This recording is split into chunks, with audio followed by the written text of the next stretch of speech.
morning and happy first Sunday po sa lahat po ng mga sa industriya ng pangarera. May carry over na naman po na nabuo ang pista ng Philippine Jockey Club na nagkakahalaga po ng 9,084,815 pesos 90 centavos para sa winner take all. At gayon din sa Pick 6 na 721,724 pesos and 4 centavos na nangyari po kahapon Sabado, August 1, kung saan nagsipanal po ang mga dihado, lalo na po yung sa last race kung saan nanalo yung Gordon Area. Kaya nag-carry over po. Tayong 8 pangarera at ito ay magsisimula po ng alas 2 ng hapon, kaya sunog kilay na naman po at dagdag lang po talagang kursunadong dihado. Atin pong simulan na ang pagbibigay ng giya. Salamat po. Karera numero 1, start po ng first pick 6, races 1 to 6, isang class 4, group 40 to 56 group split. At ang starting time is 2 o'clock p.m., distance 1,400 meters, 6 entries. Pampromera, yung kalohok numero 2, Watch Me Now, na isang imported horse, at rendan po ni JC De La Cruz. Ang ating pagbabasihan, yung mga nakaraan ng laban, ang nakakaharap po nito ay mga mabibigat pong dekalidad na imported horses. Kaya sa laban na to, kung nasa ustong kondisyon po to, baka mag-jogging lang po ito rito. Gayunpaman, naglagay na rin po tayo ng protection, yung kalok number 5, Mabel, dahil nga po start po ito ng pick 6 na kung matutuloy ay baka ilagay po nila rito yung carry over itong Friday lang dahil nagka-dihaduhan po. So ulitin po, sa karera numero 1, pampremera, yung numero 2 at panigundo yung numero 5. Karera numero 2, start po ng winner take all, races 2 to 8, isang class 3, 57 to 70 group, at tatakwin po sa distansyang 1,650 meters, 11 entries, dalawang coupled yung numero 1 at numero 2. At yun nga po, kung matutuloy ay baka idagdag po nila dito yung carry over na nagkakalaga ng 9 million plus na galing sa Miyerkules itong nakaraan lang, gawa pong nagkadihaduhan. Kaya tingnan na lang natin po ang announcement kung dito po ilalagay. Ating pong pili naman dito ang pampremera, yung kalok number 11, Ready to Receive All. Po isang imported horse, papanawayan po J.A. Guse, may tuling din naman po ito at pwedeng isunod. Nung manakaraan laban niya ay mabibigat po ang kanyang nakakarap. At sa pagkakagrupo nyo ngayon, tingnan po natin kung malusutan niyo po ito dahil medyo gumaan pa po ang kanyang laban dito. Pero bilang pamproteksyon, isama po natin yung coupled entries na number 1, Miss Pantherlot at Ahamo, na kapwa rin pong imported horses, at si Ahamo na nagpapakita naman po ng pag-umento. Kaya sa ulitin po, sa karera numero 2, ang pili po natin pampremera numero 11 at panigundo yung coupled entries numero 1. Karera numero 3, isang class 5, 17 to 41 group split, at ito po ang start ng second pick 6, races 3 to 8, distance 1,400 meters, at meron po tayo ditong 7 entries. Ating pong pampremera rito yung numero 7, Lucky Julian, na papanabayan po ni EP Nahilat. Itong kabayang pong to ay pwede naman pong sumubay o kumuha ng unahan, at ang kinagandahan dito na isusunod din po ito.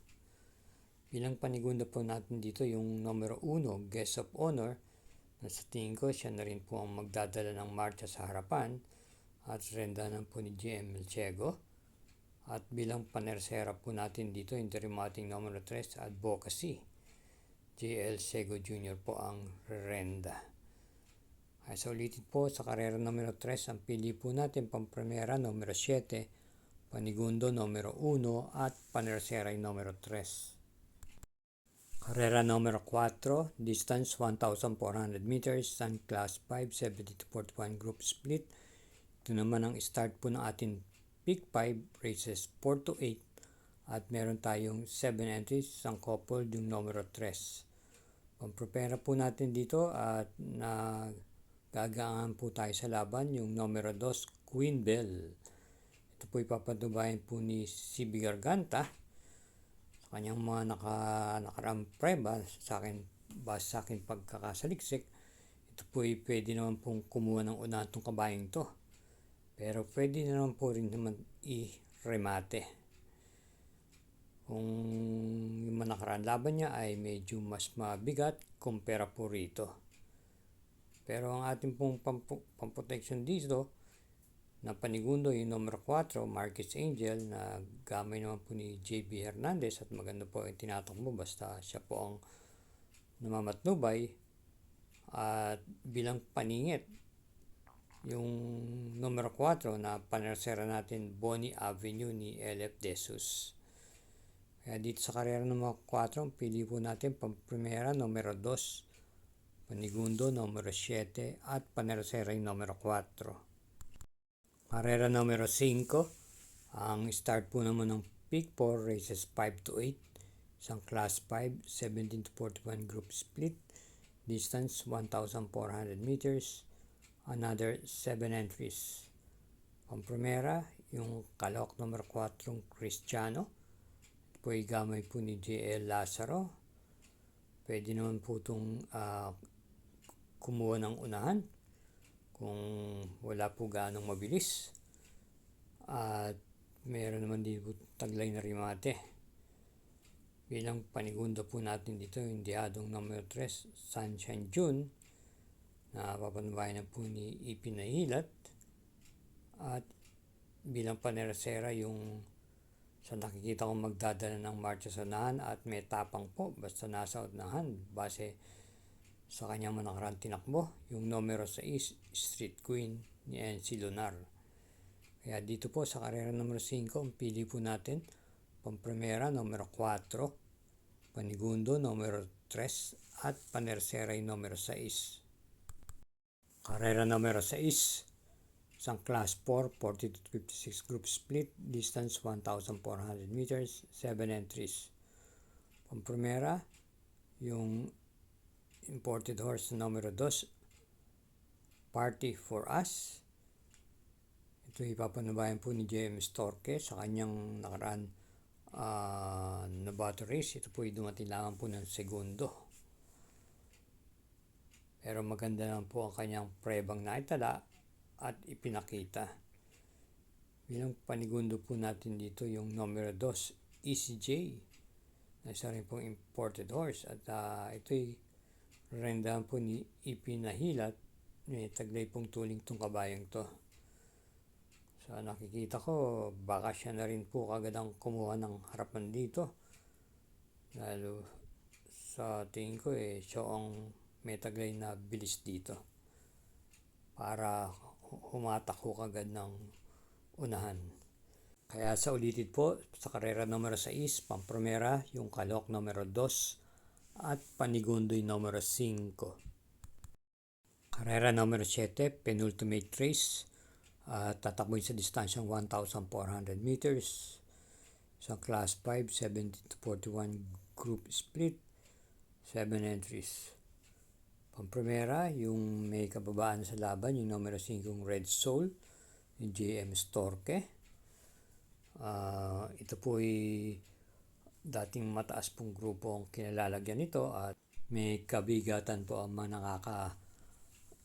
kalaban nito. Kaya lang ko medyo nagbago po ang forma o kondisyon,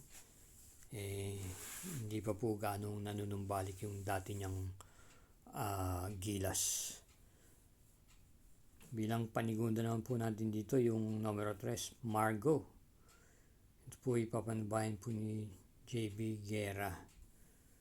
Kaya dito sa karera numero 7, ang pili po natin pamprimera yung numero 5 at panigundo yung numero 3. Karera numero 8, last daily double, para tiyan po ito ng winner take all, second pick 6, pick 5 at pick 4. Tatakbon sa distansyang 1,400 meters ang class 4 group 41-56 split, at meron tayong 9 entries ang coupled yung numero 1. Pamprimera po natin dito yung coupled entries numero 1 Cutfer na may taglay pong tuling, at sa tingin ko siya magdadala kagad ng bandera rito. At yung kakwadro niyang 1A 911 na pwede pong i-pacing at iparimate, gamay naman po ito ni CP Enson. Bilang panigunda po natin dito yung derimating number 5 Mythic Leila, i-render naman po ni JB Pilitro, at panersera po natin dito yung Dihad po rin na number 8 yung 7 cycles na sa hulihan po manggagaling.